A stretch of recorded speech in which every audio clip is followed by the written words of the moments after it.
দাদা হইতেছে হলো প্রথম আলোর সাংবাদিক। হ্যাঁ দাদা আমাদের জেলা স্কুলের জুনিয়র ভাই।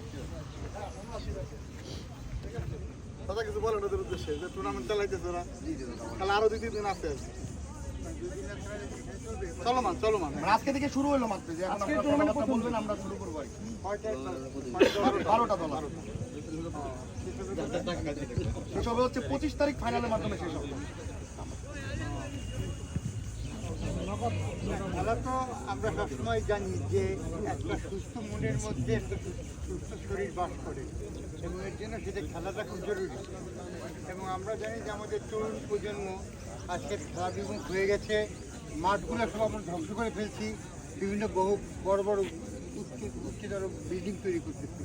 কিন্তু আমরা কিন্তু একটা শহরে যেভাবে পরিবেশ তৈরি করা উচিত সেরকম করতে পারছি। তারপরেও খেলাধুলাকে আমাদের উৎসাহিত করতে হবে, কারণ খেলাধুলা হলো সেই শক্তি যা আমাদেরকে সুপথে রাখে, মাদক থেকে দূরে রাখে এবং অন্যের প্রতি পারস্পরিক মমত্ববোধ এবং ভ্রাতৃত্ববোধ জাগায়। এই বিষয়টা, এই বার্তাটা আমরা সবাইকে ছড়াই দিতে চাই। আমরা জেলা স্কুলের গর্বিত ছাত্র, আমাদের দ্বারা যেন কোনো অপরাধ সংগঠিত না হয়, আমরা যেন যে যেখানে থাকি সব লেভেলে আমরা যেন আমাদের জেলা স্কুলের প্রতিনিধিত্ব করতে পারি, অ্যাম্বাসেডর হিসেবে কাজ করতে পারি। এটি আমাদের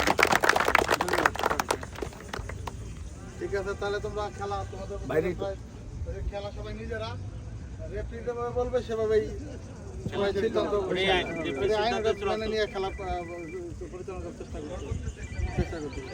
আমরা ওইদিকে যাই না? হ্যাঁ থাকবে।